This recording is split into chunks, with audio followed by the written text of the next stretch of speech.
supaya kami bisa menerima kebenaran firman-Mu ini dengan baik, dan kami boleh bersukacita memuji dan memuliakan nama-Mu.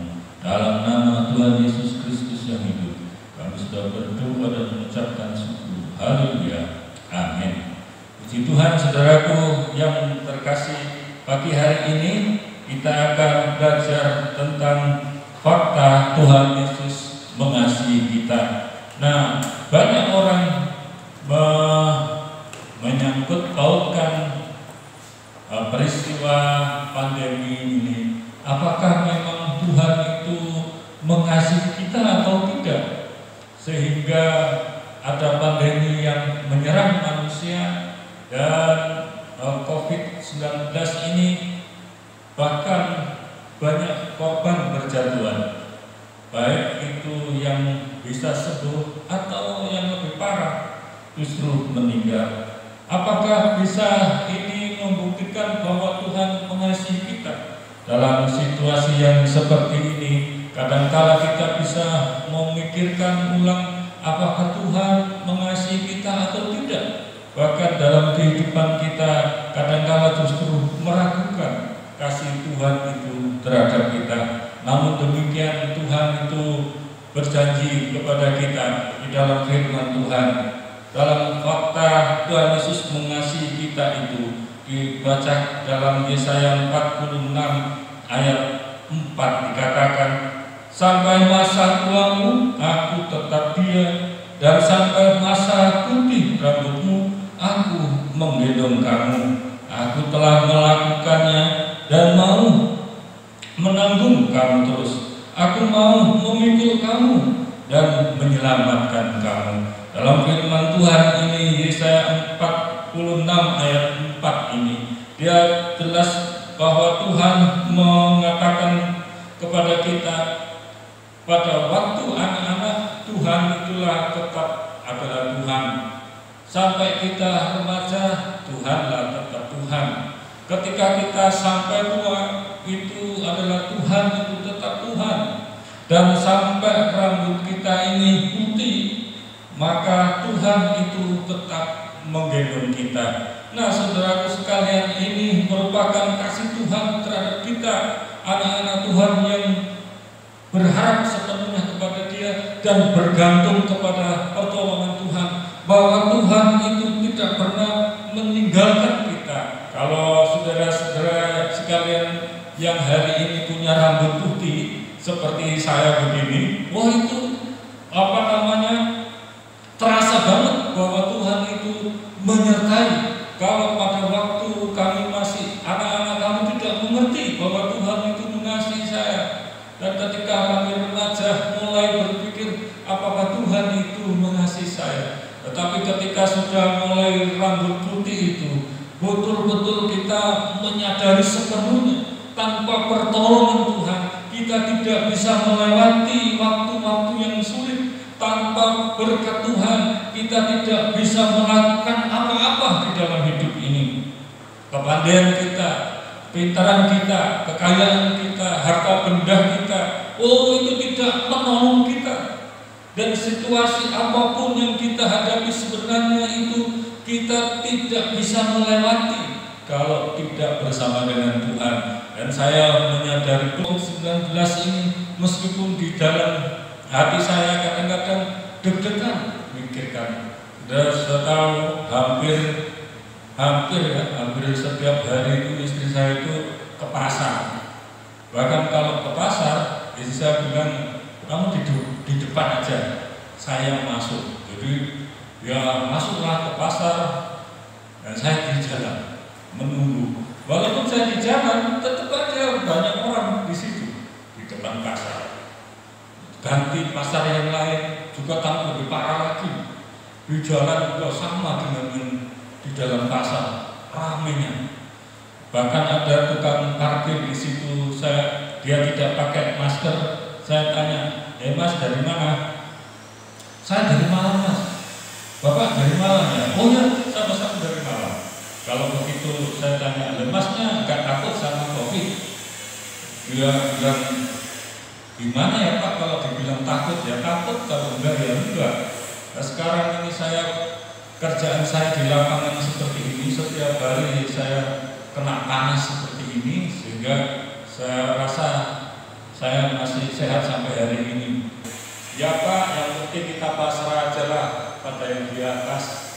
Kadang-kadang kita lewat ya nggak tahu di mana musuh kita, ya nggak ngerti. Yang penting pasrah aja lah Pak pada Tuhan. Dalam hati saya, hebat nih, tukang parkir bisa ngomong kayak begitu.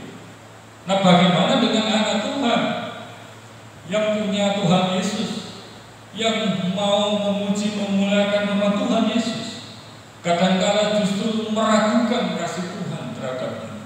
Kadangkala anak Tuhan menang dalam berteori, tapi kalah dalam berpraktek. Jangan orang yang biasa seperti itu, tidak mengenal Tuhan, tapi dalam hidupnya itu prakteknya, ya udahlah Pak, tergantung kepada Tuhan lah Pak. Karena pekerjaan saya tukang parkir di jalan yang seperti ini.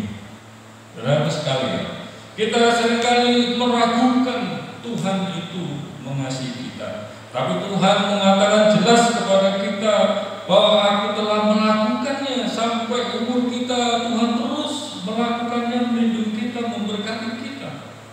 Bahkan Dia mau memegang tangan kita terus-menerus. Lalu Tuhan juga mau memikul kita. Bahkan Tuhan mau menyelamatkan kamu. Kalau di zaman lain itu mau menggendong kamu. Jadi kemana saja itu sebenarnya Tuhan menopang kita, menggendong kita, supaya kita punya kekuatan yang ekstra. Saudaraku sekalian, yang kedua, fakta bahwa Tuhan itu mengasihi kita di dalam Roma 8 ayat 28 kita tahu sekarang bahwa Allah turut bekerja dalam segala sesuatu yang mendatangkan kebaikan bagi mereka yang mengasihi Dia, yaitu bagi mereka yang terpanggil sesuai dengan rencana Allah. Saudaraku sekalian, bahwa firman Tuhan ini dalam Roma 8 ayat 26 sampai 28 itu ya jelas mengatakan bahwa kalau di dalam hati kita ada Roh Kudus, maka Roh Kudus itu mengetahui keberadaan kita. Bahkan firman Tuhan menegaskan Allah itu turut bekerja dalam situasi apapun yang kita hadapi. Tuhan itu menolong kita dan memberkati kita. Coba berapa kali kita ini dalam kehidupan kita lengah, ya hampir kecelakaan, hampir ditabrak motor, hampir ditabrak mobil, atau berapa kali kita mau mungkin masuk kecemplung sungai, atau kita berapa kali mau kecopetan. Saudaraku, hal-hal yang kecil itu kita tidak pernah memikirkan dengan baik bahwa itu sebenarnya pertolongan Tuhan, dan Tuhan bekerja dalam situasi apapun yang kita hadapi. Tapi masalah-masalah itu yang kita hadapi itu bukan menjadi masalah yang semakin menakutkan, tetapi masalah yang kita hadapi itu justru menjadikan kita semakin hari itu kita bisa mawas diri. Semakin hari kita didorong untuk semakin dekat kepada Tuhan dan bukan menjauhkan diri. Tetapi masalah yang kita hadapi itu justru kita diharapkan oleh Tuhan supaya kita semakin dekat kepada Tuhan, semakin kita menyerahkan diri sepenuhnya kepada Tuhan, dan kita mengetahui dalam situasi yang seperti ini Tuhan tetap itu menyertai kita dalam setiap pekerjaannya. Justru pada masa-masa yang pandemi COVID-19 itu Tuhan justru melindungi lebih dekat lagi anak-anak Tuhan, anak-anak Tuhan, supaya kita berjatuhan karena masalah ini. Tuhan itu menjaga anak-anak Tuhan supaya bisa terus memuji dan memuliakan nama Tuhan. Kalau toh kita sudah melakukannya dengan protokol kesehatan, kita tidak berkumpul ramai-ramai, kita berjaga jarak, kita sudah mencuci tangan, kita sudah melakukan itu semua. Toh kalau toh kena juga, itu bukan berarti Tuhan meninggalkan kita, tapi justru juga tetap mengasihi kita sehingga kita pasrahkan hidup itu kepada Tuhan.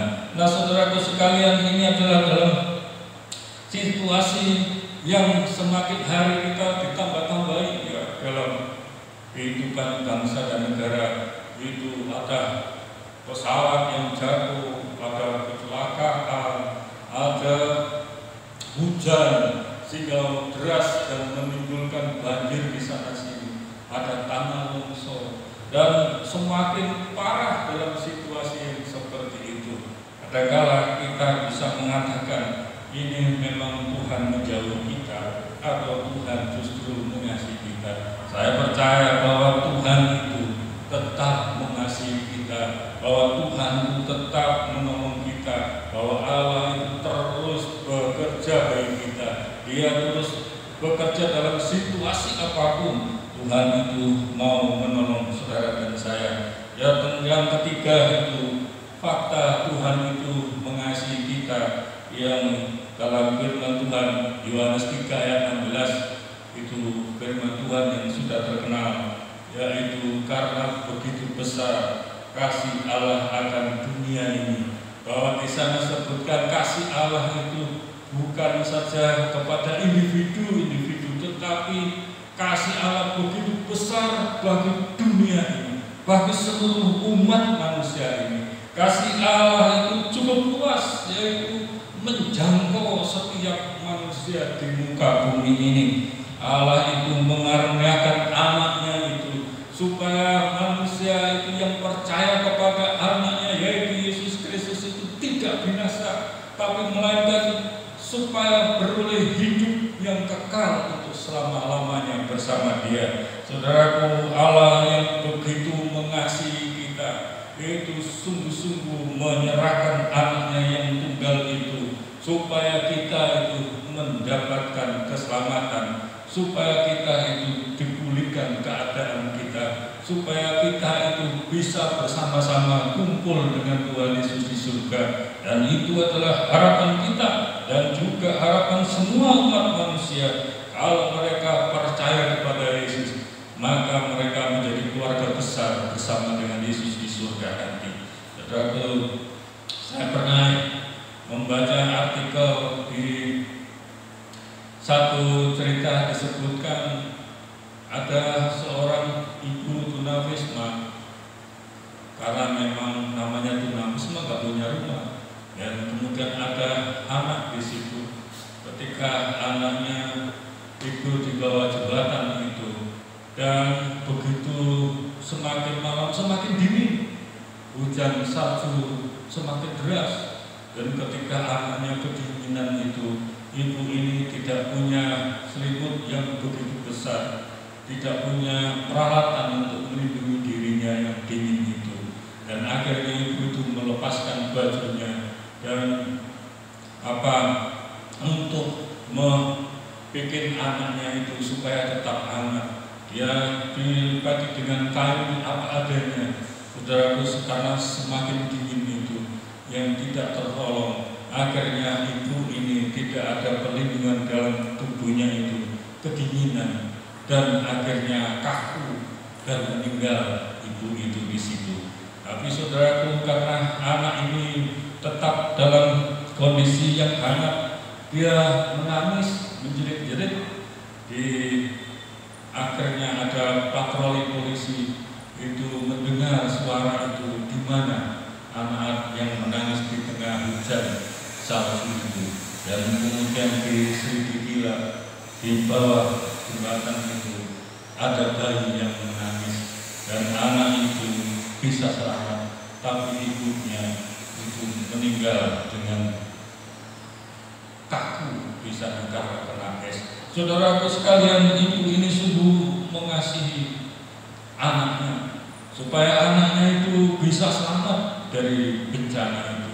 Semampunya orang tua untuk menyelamatkan anaknya, apalagi kasih Allah kepada kita, bahwa Allah itu sungguh mengasihi kita sampai Dia mengorbankan anaknya itu yang Dia kasihi satu-satunya untuk menyelamatkan saudara dan saya, supaya saudara dan saya itu tidak mati di dalam dosa, tidak mati di dalam kegelapan, tidak mati di dalam kesepian, tapi saudara dan saya boleh diangkat oleh Tuhan, boleh ditebus dosa-dosa kita.